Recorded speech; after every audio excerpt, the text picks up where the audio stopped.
अमित शाह की रैलियों में भीड़ नहीं, नरेंद्र मोदी की रैलियों में भीड़ नहीं, लोग अस्वीकार करते हैं। बहुत माड़ी जाती है। हाँ? कहते हैं ना, रस्सी जल गई लेकिन ऐठन नहीं किया। तीसरे चौथे रैली में प्रधानमंत्री के मजदूरों को, दिहाड़ी मजदूरों को पकड़ पकड़ के टिफिन लाया गया कि पैसा मजदूरी दे, और उन्हें पैसे तक नहीं। मैं भी चिंगा लाई है इतनी वीडियो बनाना वा और इससे भी बुरी हाल अब महाराष्ट्र में भारतीय जनता पार्टी महाराष्ट्र से इन्हें सुन करे ओ सुन करे कितनी बढ़िया हो हिंदी में वीडियो बना देता हूँ। महाराष्ट्र के अंदर नरेंद्र मोदी ने किया था और 14 सीटें हार गए थे। एक जगह रैली उन्होंने रोड शो किया था मुंबई के अंदर और वह भी सीट हार गए। यानी कि नरेंद्र मोदी का जादू समाप्त हो चला है। अब ऐसे में आरएसएस जब यह जान गया है कि भाजपा के अंदर फूट होगी, कार्यकर्ता छोड़ के दूसरे तरफ चले जाएंगे, क्योंकि हरियाणा में जहां सबसे ज्यादा वोट भाजपा को मिल रहे थे वही वह भाजपा कांग्रेस की तरफ रुख कर लिए। दलित लामबंद हो गए हैं संविधान के नाम पर। वह नरेंद्र मोदी के ऊपर नहीं, वह राहुल गांधी के ऊपर भरोसा कर रहे हैं और राहुल गांधी लगातार इस चीज को आगे बढ़ा रहे हैं। ऐसे में नरेंद्र मोदी की मुश्किलें बड़ी तेजी से बढ़ रही है। महाराष्ट्र के अंदर यह कहा जा रहा है कि भारतीय जनता पार्टी 50 सीटों पर सिमट जाएगी।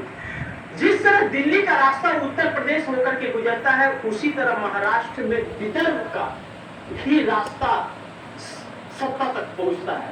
विदर्भ में 62 विधानसभा की सीटें हैं और विदर्भ एरिया से लोकसभा चुनाव में मात्र एक सीट भाजपा को मिली थी, वह भी नितिन गडकरी के रूप में, बाकी सब हार गए थे।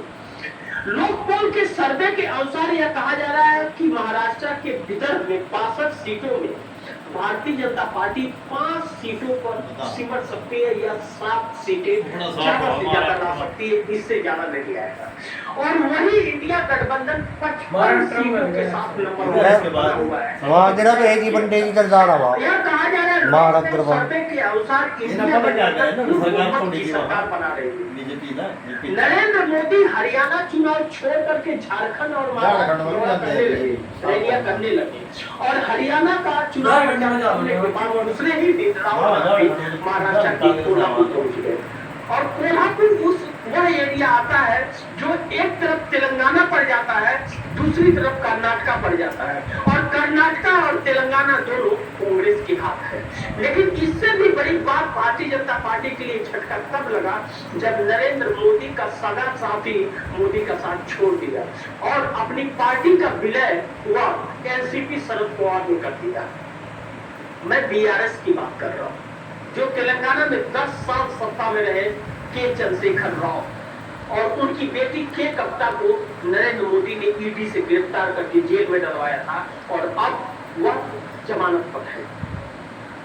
अरे फोन में आ रही हूं मैं भेज नरेंद्र मोदी